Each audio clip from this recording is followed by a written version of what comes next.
Sultanpur Bird Sanctuary, recently seen in the news, is located in which state?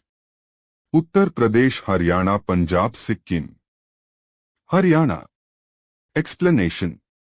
Sultanpur National Park, formerly Sultanpur Bird Sanctuary, is located in the Gurgaon district of Haryana, near Delhi.